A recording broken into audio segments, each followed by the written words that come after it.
부활신앙은 기독교 신앙의 핵심 신앙입니다. 여러분들은 부활을 믿으십니까?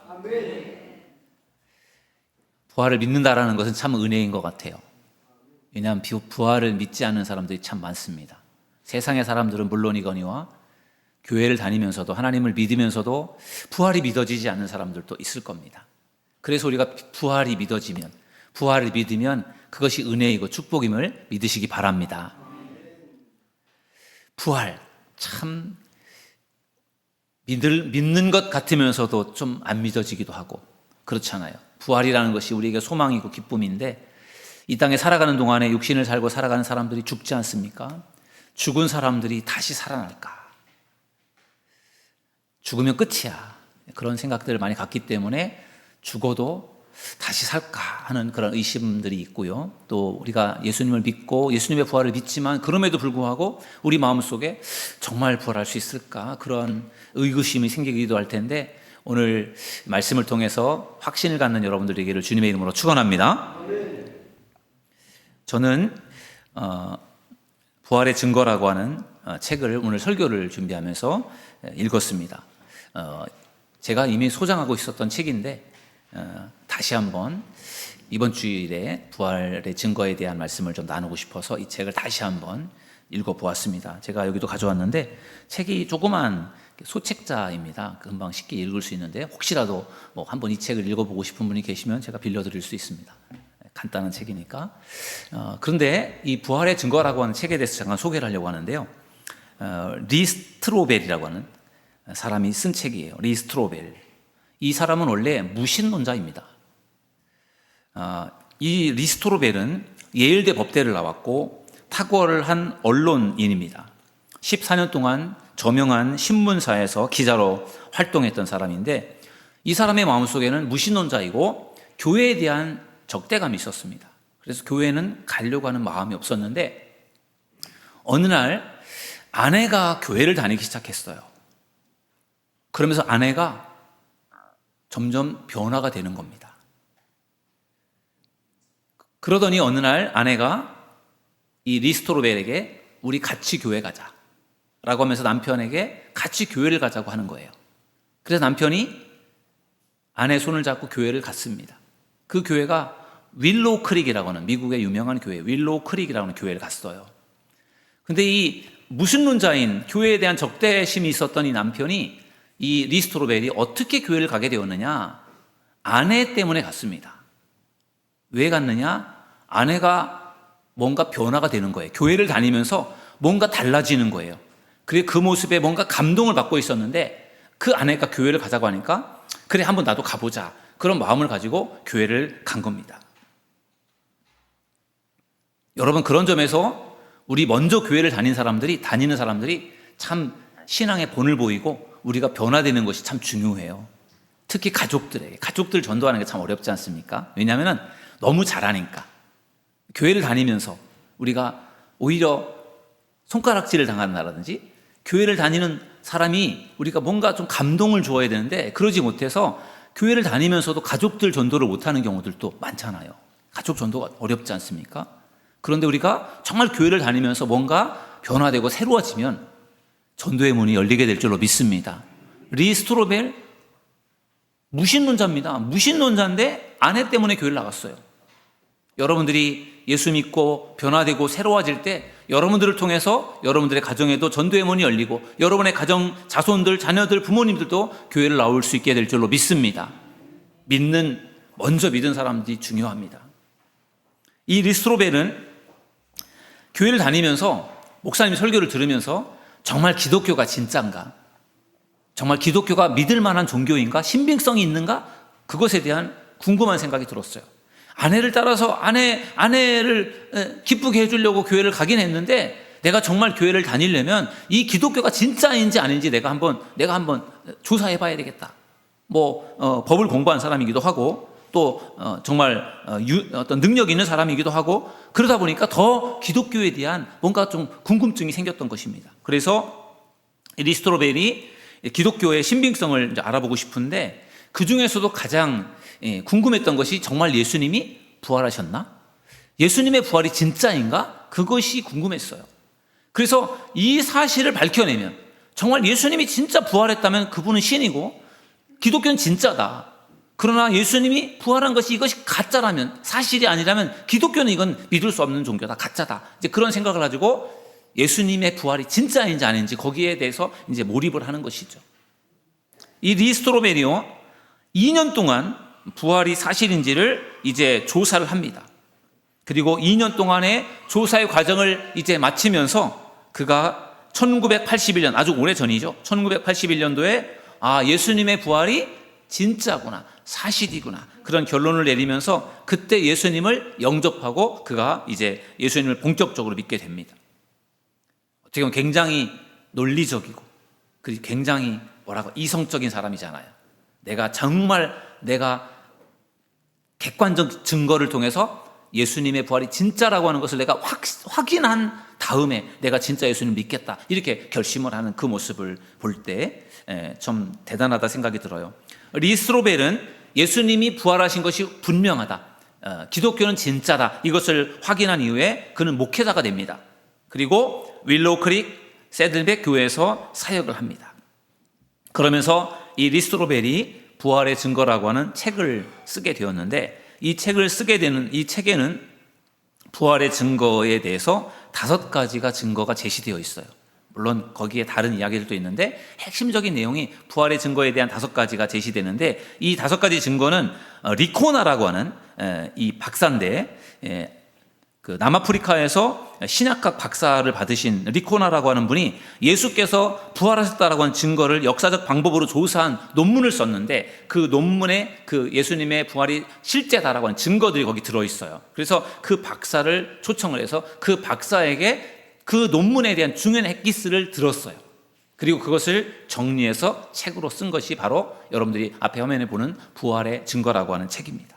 여기에 부활의 5가지 증거, 그보다 더 많겠지만 정말 확실한 부활의 증거 5가지를 여기 기록하고 있는데, 오늘 제가 여러분들과 그 부분을 나누려고 합니다.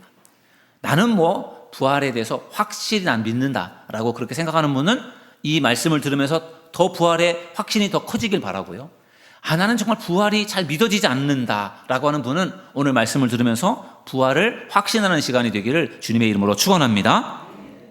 5가지를 나누려고 하는데, 첫 번째 사실은요, 예수님은 십자가에서 실제로 죽으셨다는 것입니다. 저를 한번 따라서 하실까요? 예수님은 십자가에서 실제로 죽으셨다. 믿으십니까? 아멘. 예수님은 십자가에서 정말 죽으셨어요. 사복음서라고 하죠. 신약성경에 제일 앞에 있는 마태복음, 마가복음, 누가복음, 요한복음의 이 사복음서의 저자들은 모두가 다 똑같이 복음서에서, 성경에서 예수님의 죽음을 소개합니다. 예수님의 죽음을 전하고 있어요. 한 예를 본다면은 마가복음 15장 37절 38절에 보니까 예수께서 큰 소리를 지르시고 숨지시니라. 이에 성소 휘장이 위로부터 아래까지 찢어져 둘이 되니라. 아멘. 예수님께서 십자가에 못 박혀 돌아가시는 그 상황이 지금 마가복음에 기록되어 있는 것을 우리가 같이 본 것입니다. 여러분, 성경은 분명하게 예수님의 죽음을 전하고 있어요. 또한 여러분, 성경뿐만 아니라 성경 외에도 십자가 사건을 증명해주는 자료들이 있습니다. 기독교 밖에도 그 자료들이 있는데, 역사가 타키투스라고 하는 역사가는 예수가 티베리우스 황제의 재위 중에 극형을 당했다, 이렇게 썼고요. 유태인의 역사가로 유명한 요세푸스라고 하는 역사가는 빌라도가 예수에게 십자가형을 선고했다라고 정확하게 전하고 있습니다. 심지어 유대교의 탈무드라고 하는 책에도 예수가 죽임을 당했다라고 그렇게 기록이 되어 있습니다. 그러므로 사복음서 그리고 역사가들의 그러한 자료들을 토대로 해서 우리는 예수님은 정말 실제로 십자가에서 돌아가셨다라고 하는 것을 우리는 믿을 수가 있는 것입니다. 왜 예수님께서 십자가에서 실제로 돌아가신 것이 중요한지 아십니까? 당시에 어떤 사람들 중에는 예수님이 십자가에서 죽은 것이 아니라 십자가에서 기절했었다, 그렇게 말하는 사람들도 있었어요. 예수님의 부활이 죽음에서 다시 사신 부활인데, 예수님이 죽었다 사는 게 아니라 예수님이 잠깐 동안 십자가에서 기절했다가 다시 살아나는 것이다. 그렇게 말하는 엉터리 같은 사람들이 있었습니다. 그런 사람들에게 정말 예수님의 십자가의 죽음이라고 하는 것이 그게 기절이 아니라 죽음이라고 하는 것이 너무 중요한 사건입니다. 여러분, 예수님께서 십자가에 죽으신 것이 우리의 죄를 위함인 줄로 믿습니다. 예수님이 죽으셨기 때문에 우리의 죄를 용서할 수 있었어요. 예수님의 죽음이 우리를 살리는 일을 한 것입니다. 예수님이 십자가에서 기절하는 것이 아니라 예수님이 정말로 죽으셔서 우리들의 죄를 용서했다는 사실을 믿으시길 주님의 이름으로 축원합니다. 성경에 분명하게 전하고 있고 세계 역사가들도 그것을 전하고 있습니다. 그런 점에서 우리는 예수님께서 십자가에서 실제로 죽으셨다는 것을 우리는 믿게 되는 것입니다. 두 번째 사실은 제자들은 부활하신 예수님을 만났습니다. 저를 따라하겠습니다. 제자들은 부활하신 예수님을 만났다. 네, 오늘 속회 공과에는 좀 오타가 났는데 괄호가 불필요하게 돼버렸네. 제가 다 답을 거기 써드려서 부활하신 예수님을 제자들이 만났다라는 것이 중요한 두 번째 부활의 증거입니다. 여러분, 오늘 우리가 읽은 본문 말씀 고린도전서의 말씀은 사도 바울이 고린도 교회 성도들에게 보낸 편지예요. 근데 이 고린도 교회에 보낸 편지 15장이 부활장이라고 하는데 이 15장 말씀에 보면 거기에 놀라운 말씀이 기록되어 있습니다. 고린도전서 15장 3절로 8절의 말씀은 중요한 부분을 보면요, 내가 받은 것을 먼저 너희에게 전하였노니. 사도 바울이 들은 것을, 내가 들어서 알고 있는 것을 내가 다시 너희들에게, 고린도 교회 성도들에게 전한다라고 하면서 전하는 말씀이 무슨 말씀인가? 이는 성경대로 그리스도께서 우리 죄를 위하여 죽으시고 장사 지낸 바 되셨다가 성경대로 사흘 만에 다시 살아나사 게바에게 보이시고 후에 12 제자와 500여 형제에게 맨 나중에 만삭되지 못하여 난 자 같은 내게도 보이셨느니라. 아멘. 여러분, 여기에 예수님의 부활을 목격한 제자들의 이름이 쭉 나와 있어요.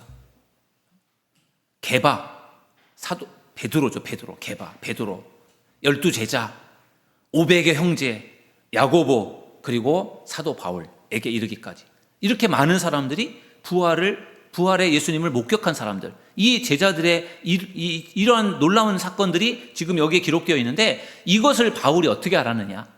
사도 바울은 예수님의 제자가 아니고 사도 바울은 뒤늦게 예수를 믿은 사람이잖아요. 그러니까 사도 바울은 이것을 다른 사람에게 들은 거예요. 들어서 그것을 전하는 건데, 다시 아까 고린도전서 15장 3절 말씀에 보는 것처럼 내가 받은 것을 먼저 너희에게 전한다라고 하면서 뒤에 쭉 나오는 말씀들이 마치 사도신경 같은 그런 느낌이 들잖아요. 예수님께서 십자가에 달려 죽으시고 사흘 만에 부활하시고 이런 말씀들이 사도 바울이 이것을 다른 사람에게 들어서 알고 있는 거예요. 누구한테 들었느냐? 많은 학자들은 바울이 회심한 다음에, 다메섹에서 예수님 만나서 회심한 다음에 3년 동안 바울이 그 아라비아 사막에 가서 거기서 훈련을 받거든요. 그리고 나서 3년 후에 돌아옵니다. 돌아와서 초대교회 지도자들, 베드로라든지 야고보 같은 지도자들을 만나는데, 그때 베드로와 야고보를 통해서 이 사도 바울이 이 소식을 들었을 것이다. 그렇게 많은 학자들은 말합니다. 예수님께서 십자가에 달려 죽으셨고 죽은 지 사흘 만에 부활하셨고, 그리고 여기 게바에게 나타나시고 또 500의 형제에게 나타나시고 12 제자에게 나타나시고, 이것이 어떻게 보면요, 그 고대에 이렇게 전해 내려왔던 그러한 예수님에 대한 어떤 신앙 고백들인 거죠. 우리가 사도들의 신경을 고백하는 것처럼 요 바울이 지금 고린도 교회 성도들에게 보내는 그 편지의 내용에 보면은 마치 오래전에부터 이렇게 전해 내려왔던 이야기들을 거기 기록하고 있는 그런 느낌이 들어요. 그리고 그것은 베드로와 야고보를 통해서 들은 내용이기 때문에 그것이 그때가 예수님께서 십자가에 달려 돌아가신 지가 5년이 채 되지 않았던 때입니다. 사도 바울이 기독교인들을 박해하기 위해서 다메섹에 가다가 예수님 만나서 변화된 다음에 3년 동안 이제 아라비아 사막에 갔다 돌아왔을 그때가 예수님이 십자가에 달려 돌아가신 지가 채 5년이 안 되었을 때, 그러니까 그때 그 초대교회 지도자였던 베드로와 야고보와 같은 그런 사람들에게 그 이야기를 들은 거예요. 그래서 그걸 알고 있는 겁니다. 그리고 그것을 이제 고린도 교회 성도들에게 전하고 있는 것이죠. 그럼 바울에게 전해준 베드로나 야고보 같은 사람들은 어떤 사람들이죠? 그 사람들은 정말 예수님의 제자들이었고 예수님의 죽음을 직접 목격하지는 않았지만 예수님이 죽어서 십자가에 매달리는 거 다 알고 예수님의 부활을 다 경험했던 사람들, 부활하신 예수님을 만났던 사람들이잖아요. 그 예수님과 함께 했던 그 사람들의 경험을 통해서 그것을 사도 바울이 들었잖아요. 그리고 그것을 사도 바울이 로마 고린도 교회 성도들에게 편지로 기록한 것이기 때문에 이것이 예수님께서 돌아가시고 난 지 얼마 되지 않았던 시대에 있었던 일이기 때문에 이것이 신빙성이 있다는 것입니다. 예수님의 제자들이 예수님의 부활을 증거하고 있는 것, 이것은 굉장히 신빙성 있는 내용이라는 것이죠. 뿐만 아니라 마태복음, 마가복음, 누가복음, 요한복음에 이 예수님의 어떤 예수님에 대한 그 죽음과 부활에 대한 말씀들이 기록이 되어 있는데, 이 말씀들은 예수님께서 십자가에 달려 돌아가신 지 70년 이내에 기록된 성경이 마태복음, 마가복음, 누가복음, 요한복음, 복음서예요. 그러니까 그 예수님께서 돌아가시고 나서 얼마 되지 않은 때에 지금 복음서가 다 기록이 된 것이기 때문에 거기에 기록되어 있는 내용들이 사실일 가능성이 많다라는 거죠. 이것이 뭐 몇백 년이 지나서 성경이 기록된 것이 아니라 예수님이 돌아가신 지 70년이 되지 않았을 때, 그러니까 기원 후 100년 안에 대부분 그 신약 성경이 기록됐기 때문에, 그렇기 때문에 이 내용들이 신빙성이 있다라는 것입니다. 그래서 한 성경 구절을 보면은요, 누가복음 24장 38절에서 39절의 말씀을 보면은 예수께서 이르시되 어찌하여 두려워하며 어찌하여 마음에 의심이 일어나느냐, 내 손과 발을 보고 나인 줄 알라. 또 나를 만져보라. 영은 살과 뼈가 없으되 너희 보는 바와 같이 나는 있느니라. 아멘. 여러분, 이 누가복음 24장 말씀, 누가복음 24장이 끝이거든요. 이 누가복음 24장 마지막 구절에 예수님께서 부활하신 몸으로 제자들 앞에 나타나신 거예요. 그러면서 제자들이 정말 예수님이 정말 다시 살아나셨다라고 하는 것이 믿어지지 않고 막 긴가민가 막 이런 순간에 예수님께서 너희들 나야 너 걱정하지 마, 내가 살아난 거야, 내 손 나를 한번 만져보지 그래 하면서 예수님께서 제자들에게 말씀하시는 부분이에요. 이것은 예수님의 부활하신 모습을 제자들이 직접 경험한 것이고, 그것을 누가복음에 기록한 것이 바로 이 말씀이 되는 것입니다. 의심이 많았던 도마도 예수님의 부활을 믿게 된 것이 부활하신 예수님을 만나서 보았기 때문에, 예수님의 손바닥을 만져보았기 때문에, 허리에 그 창자국을 만져보았기 때문에 도마도 예수님을 믿게 되는 거지 않습니까? 예수님의 제자들은 예수님의 부활하신 예수님을 만났다라는 것, 그것이 사실임을 믿으시길 주님의 이름으로 축원합니다. 그렇기 때문에 그들은 예수님의 부활을 전한 것이죠. 예수님의 부활을 전한다라고 하는 것은 그들에게 많은 핍박의 그런 이유였어요. 사도 바울도 예수 믿는 사람들 핍박했지 않습니까? 예수님의 부활을 전하는 예수님의 제자들을 핍박했는데, 그들은 그 핍박을 감수하면서도, 죽음을 감수하면서도 그들은 복음을 전했습니다. 예수님이 부활하셨습니다. 그렇게 할 수 있었던 중요한 이유, 그들이 부활의 예수님을 만났기 때문인 줄로 믿습니다. 그렇기 때문에 부활의 예수님을 만났기 때문에 부활의 소망을 갖고 있었고 부활을 확신했고, 그러니까 죽음을 불사하고 부활의 예수님을 전하게 된 것입니다. 그런 점에서 우리도 예수님의 부활을 확신하는 것이 매우 중요합니다. 예수님의 부활을 확신할 때 우리의 신앙이 달라지게 될 줄로 믿습니다. 오늘 부활주일 예배를 드리면서 더 예수 그리스도의 부활을 확신하는 믿음의 사람들 되기를 주님의 이름으로 축원합니다. 세 번째 사실은요, 교회를 박해하던 바울의 회심입니다. 저를 따라하겠습니다. 교회를 박해하던 바울의 회심. 여러분, 사도 바울 정말로 예수 믿는 사람들을 지독하게 핍박했던 사람입니다. 스데반 집사가 돌에 맞아 죽는 그 현장에도 사도 바울이 있었습니다. 그만큼 사도 바울은 기독교인들을 박해하는 일에 앞장섰던 사람이에요. 그런데 그가 기독교인들을 그렇게 핍박했던 사도 바울이 예수를 따르는 예수님의 제자가 되었다라고 하는 것이, 이게 너무나 놀랍지 않습니까? 그 이유가 무엇인지 아십니까? 사도 바울은 내가 부활의 주님을 만났기 때문이라고 그렇게 그가 간증을 합니다.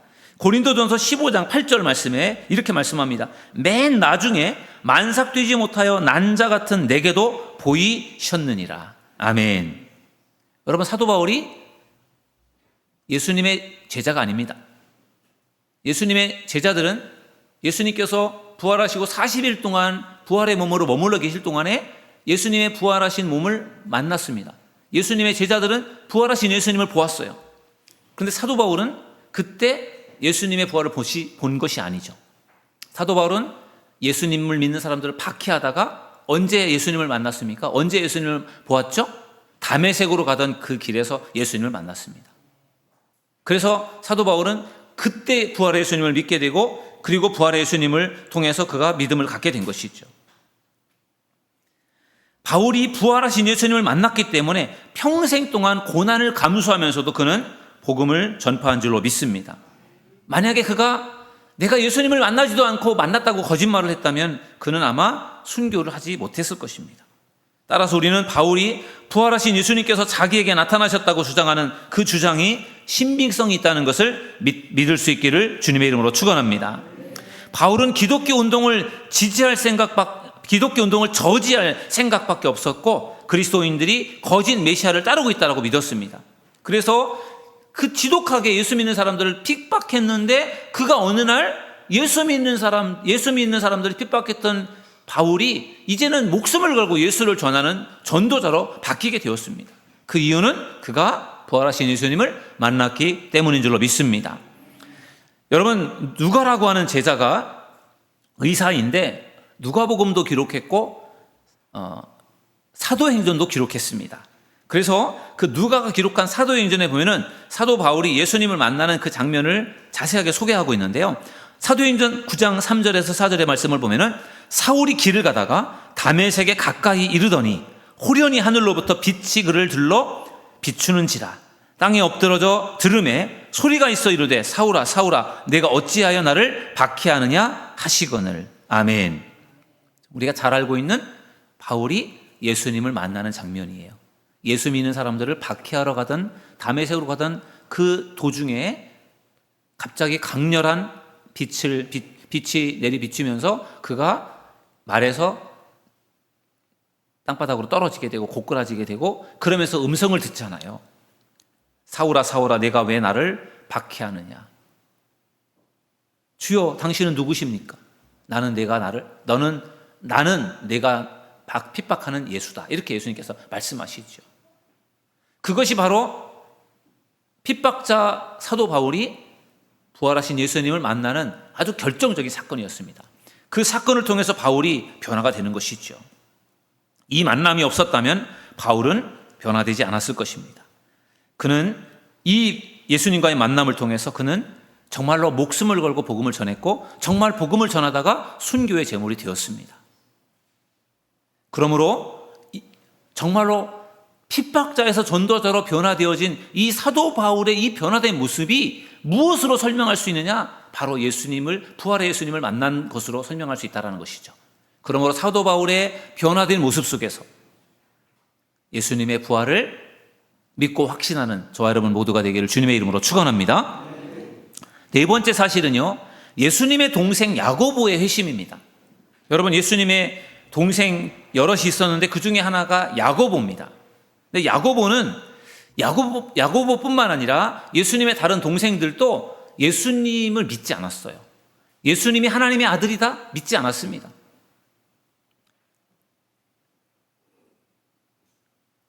마가도 요한도 다 예수님의 형제들이 아무도 예수를 믿지 않았다라고 그렇게 기록하고 있습니다. 그런데 고린도전서 15장 말씀을 보면은 여기에 야고보가 부활하신 예수님을 만나는 장면이 나와 있어요. 고린도전서 15장 4절에서 7절의 말씀을 보니까 장사 지낸 바 되셨다가 성경대로 사흘 만에 다시 살아나사 게바에게 보이시고 후에 12제자에게와 그 후에 500의 형제에게 그 후에 야고보에게 보이셨으며. 아멘. 여기 나오는 야고보가 예수님의 동생 야고보입니다. 야고보가 부활하신 예수님을 만난 이후에 변화가 됩니다. 그리고 나서 예수님을 믿습니다. 그 전에는 예수님을 믿지 않았습니다. 그냥 형으로만 생각한 거죠. 여러분, 그렇지 않겠습니까? 어렸을 때부터 같이 자라서 예수님이 누군지를 옆에서 보고 자랐잖아요. 그런데 예수님이 메시아다, 하나님의 아들이다, 이게 믿어지겠습니까? 어느 날 갑자기 어디 하늘에서 떨어졌으면 그 믿기가 쉽겠지만, 아니 같이 가족으로 자랐으니까 더 예수님이 하나님의 아들이고 메시아라는 것이 더 믿기가 어려웠던 거예요. 그런데 예수님께서 분명히 십자가 달려 죽으셨는데 부활하셔서 야고보에게 나타나신 거예요. 그때 야고보가 확신을 갖게 된 거죠. 아, 예수님이 정말 하나님의 아들이고 예수님 메시아구나. 그것을 확신하게 된 줄로 믿습니다. 그러면서 이제 이 야고보가 이 부활의 예수님을 경험한 이후에 그가 예수님을 믿게 되었고, 그리고 그도 역시 순교로 그의 생을 마감합니다. 여러분, 야고보서, 신약 성경에 나와 있는 야고보서가 바로 예수님의 동생 야고보가 기록한 말씀이 야고보서입니다. 그는 초대교회의 중요한 지도자로 역할을 합니다. 예수님에 대해서 회의적이었고 예수님을 하나님의 아들로 인정하지 않았던 야고보가 어떻게 그렇게 변화되어서 예수님을 믿고 증거하며 그리고 예수님을 전하다가 순교의 제물이 될 수 있었느냐? 그것은 바로 부활의 예수님을 만났기 때문인 줄로 믿습니다. 그러니까 우리는 이 예수님의 동생 야고보의 변화된 모습을 통해서 아하, 예수님께서 정말 부활하셨고 그가 예수님의 부활을 목격했기 때문에 그가 정말 변화되었구나. 그것을 우리는 확신할 수가 있게 되는 것입니다. 마지막 5번째 부활의 증거는 뭐냐면요, 부활의 사실은 예수님의 빈 무덤입니다. 저를 따라하겠습니다. 예수님의 빈 무덤. 예수님의 무덤은 빈 무덤입니다. 그곳에 예수님이 계시지 않아요. 예수님이 죽으셨지만 예수님께서 그곳에 계시지 않는 이유는 부활하셨기 때문인 줄로 믿습니다. 예수님의 무덤이 비어 있었다라고 하는 것을 뒷받침해 줄 수 있는 증거들은 많이 있습니다. 먼저 베드로인데, 여러분, 베드로가 예수님의 수제자잖아요. 예수님의 체포 이후에 도망가서 예수님을 모른다고 3번이나 부인했던 베드로가 다시 돌아와서 그가 이제 오순절 마가다락방에서 그가 기도하다가 성령을 받잖아요. 그리고 부활의 예수님을 만나고 성령을 받고 그리고 나가서 복음을 전하는데, 베드로가 전하는 메시지, 사도행전에 나와 있는 그 메시지가 참 놀랍습니다. 뭐라고 전하는가 하면요, 이 예수를 하나님께서 살리셨습니다. 이 일에 대해 우리 모두가 증인들입니다.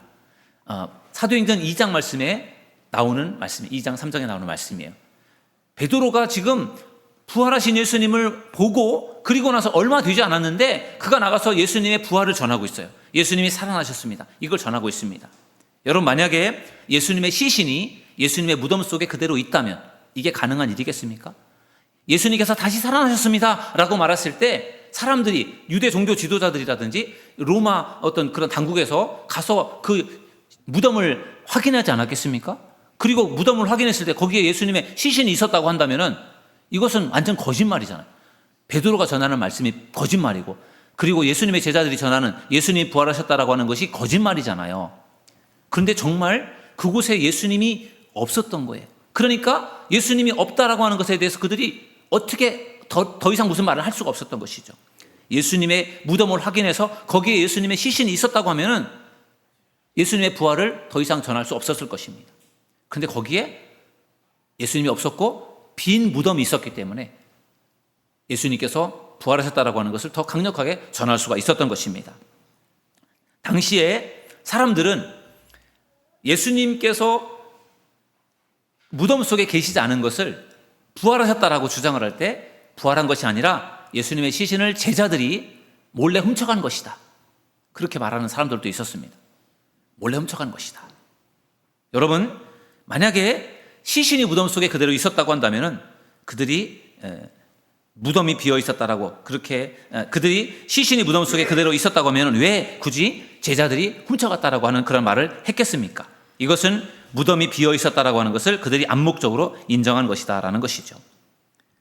또한 제자들이 예수님의 시신을 훔쳐갔다라고 하면은 그들은 예수님의 시신을 빼돌려 놓고 예수님이 부활했습니다라고 그렇게 거짓말을 하는 거잖아요.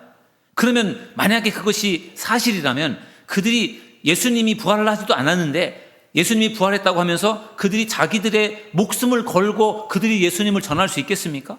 예수님의 12제자의 대부분은 다 순교를 했습니다.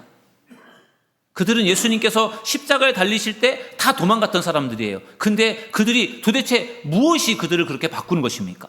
그들이 그렇게 두려워했던 그들이 목숨 걸고 예수를 전하면서 그들이 순교의 제물이 될 수 있었던 것은 그들이 예수님의 부활을 확신했기 때문인 줄로 믿습니다. 또한 그들도 예수님처럼 부활한다라고 하는 그 믿음이 있었기 때문에 그들이 목숨 걸고 복음을 전할 수가 있었던 것입니다. 그런 점에서 이 제자들의 모습을 통해 우리는 예수님의 그 부활을 확신할 수가 있는 것이죠. 마지막으로 무덤이 비어 있었다라고 하는 것을 이 여성들이 증언했던 것도 굉장히 중요한 이 부활의 증거입니다. 당시 1세기에는 여성들의 여권이 정말 땅바닥이었습니다. 여성들이 거의 존중을 받지 못하는 시대였어요. 그래서 여성들은 숫자에도 들어가지 않았잖아요. 장정의 숫자를 가지고 사람들의 숫자를 셌지 여성들은 숫자에 포함도 안 시킬 정도로 여권이 정말 없었던 시대입니다. 그런데 예수님의 그 무덤을 찾아갔던 여인들이 예수님이 부활하셨고 예수님의 무덤이 비어 있었다라고 하는 걸 증거했다라고 하는 것이 성경에 기록이 되어 있습니다. 만약에라도 그들이 예수님의 그 무덤이 비어 있다라고 하는 것을 만약에 그것을 그들이 만들어낸 일이라고 한다면은 만약에 성경에 기록한 그 기록들이 그것이 만들어진 이야기라면 성경을 기록한 저자들이 여성들을 증인으로 삼지 않고 분명히 남성들을 증인으로 썼을 거라는 거예요. 베드로라든지 야고보라든지 요한이라든지 이런 제자들의 남자들의 이름을 써야 그것이 뭔가 더 신빙성을 가질 수 있는데 여성들의 이름을 가지고 예수님의 빈 무덤을 발견했다라고 할 때 그것은 신빙성이 떨어진다라는 거죠. 그러니까 그렇게 만약에라도 이것이 조작된 것이라면 거기에 여성들의 증언을 넣지 않았을 거라 그런 거예요. 남성들을 넣어야 그것이 훨씬 신빙성이 있기 때문에. 그런데 그럼에도 불구하고 복음서 이 저자들이 불리한 내용까지도 거기에 기록한 것을 보면 실제로 있었던 사건이다라고 하는 것을 우리가 발견할 수 있게 되는 것이죠. 성경을 한 번 더 보면은요. 누가복음 24장 9절에서 10절 말씀인데요. 무덤에서 돌아가 이 모든 것을 11 사도와 다른 모든 이에게 알리니 이 여자들은 막달라 마리아와 요한나와 야고보의 모친 마리아라 또 그들과 함께한 다른 여자들도 이것을 사도들에게 알리니라. 아멘. 예수님의 빈 무덤을 발견했던 여성들의 이름인데 누가복음에 나와 있는 이름과 오늘 새벽에 보았던 마가복음에 나와 있는 이름이 좀 달라요. 막달라 마리아와 예수님의 모친 마리아는 같은데 아침에 보았던 마가복음에는 살로메로 되어 있고 오늘 누가복음에는 요한나로 되어 있어요. 세 명의 이름이 만약에라도 이것이 조작된 것이라면 틀리게 하지 않고 일치시켜서 했을 거예요. 그래야 더 신빙성을 만들 수 있는데 그러나 아무래도 이것이 기록된 사람들에 따라서 아무래도 조금씩 좀 혼선이 있었던 것인지 조금씩 다르긴 하지만 분명한 사실은 그들이 빈 무덤을 확인했고 그리고 예수님의 부활을 확인했다라는 것 그리고 부활하신 예수님을 만났다라는 것이 그것이 사실임을 믿으시기를 주님의 이름으로 축원합니다. 예수님의 무덤이 비어 있었다라고 하는 것은 예수님께서 그곳에서 계시지 않고 살아나셨다라고 하는 것을 증명해 주는 중요한 그러한 사건인 것입니다. 여러분 오늘 이 리스트로벨이 부활의 증거라고 하는 자기의 이 책을 마무리하면서 결론을 내렸습니다. 그 결론이 뭐냐면은 예수께서 정말로 부활하셨다는 것입니다. 저를 따라서 하시겠습니다. 예수님께서 정말로 부활하셨습니다. 예, 정말 많은 연구를 하고 많은 것을 조사한 이 사람이 결론을 내리기를 예수님은 정말로 부활했습니다. 여러분은 과연 이렇게 많은 연구와 과정들을 통해서 정말 예수님이 부활했습니다 라고 하는 것이 믿어질 수 있지만 저는 그런 연구를 하지 않았는데도 불구하고 목사라서가 아니라 저는 어릴 때부터 그냥 믿어졌어요. 예수님이 부활하셨다는 것.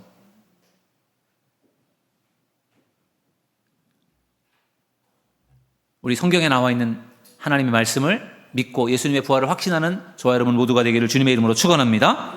예수님께서 부활하셨다라고 하는 증거는 수없이 많습니다. 그리고 그 부활하셨다고 하는 증거 중에 오늘 5가지를 말씀을 통해서 함께 나누었는데 그 말씀을 한번 마무리하면서 제가 오늘 말씀을 좀 마무리하려고 합니다. 예수님은 십자가에서 실제로 죽으셨고 제자들은 부활하신 예수님을 만났습니다. 교회를 박해하던 바울의 회심, 또 예수님의 동생 야고보의 회심, 예수님의 빈 무덤 이런 모든 것들이 예수님의 부활을 확실하게 증거하고 있는 것입니다. 그러므로 예수님의 부활을 확신하시고 우리가 예수님의 부활의 증인이 되어서 우리가 땅끝까지 복음을 전하는 일에 쓰임받는 저와 여러분 모두가 되기를 주님의 이름으로 축원합니다. 우리 찬양하고 함께 기도하는 시간을 갖겠습니다. 그 사랑 얼마나 우리 함께 찬양하겠습니다.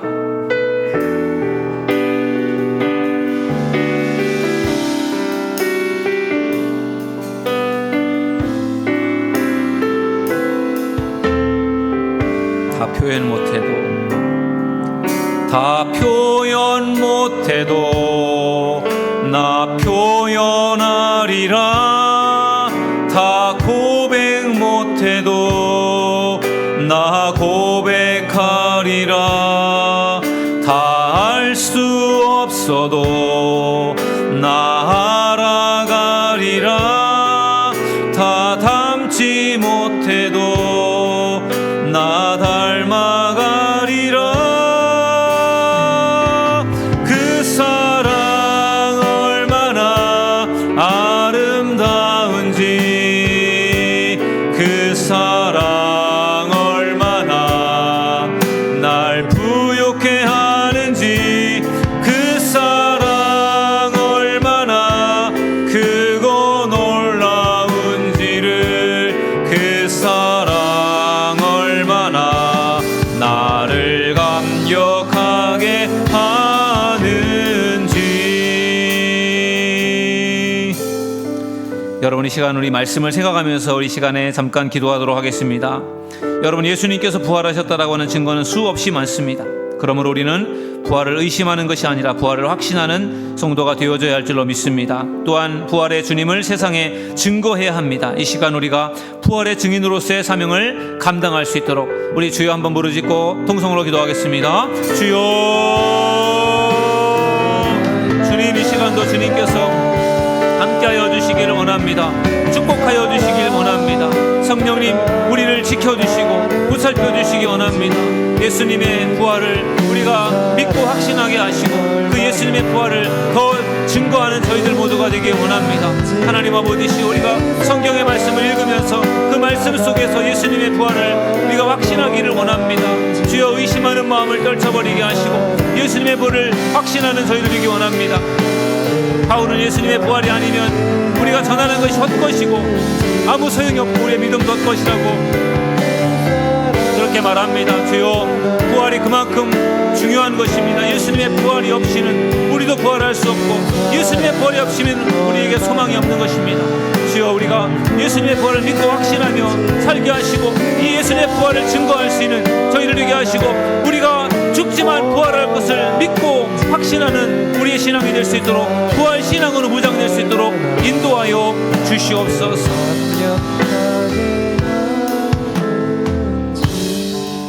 하나님, 오늘 부활의 증거에 대한 말씀을 함께 나누었습니다. 바울은 고린도 교회 성도들에게 보낸 편지에서 예수님께서 십자가에 못 박혀 죽으셨고 죽은 지 사흘 만에 부활하셨다라고 하는 그 사도들의 고백을 그들에게 전하고 있습니다. 하나님 아버지시여, 저희들도 예수님의 부활을 확신하게 하시고 우리가 부활의 소망을 가지고 이 땅을 살아갈 수 있도록 도와주시고 그 부활의 주님을 증거할 수 있는 저희들 모두가 되게 하여 주시옵소서. 오늘 부활주일 맞이하여 우리 마음속에 부활에 대한 확신을 갖게 하시고 부활의 신앙으로 거듭나는 시간이 될 수 있도록 인도하여 주옵소서. 예수님의 이름으로 감사하며 기도하옵나이다. 아멘.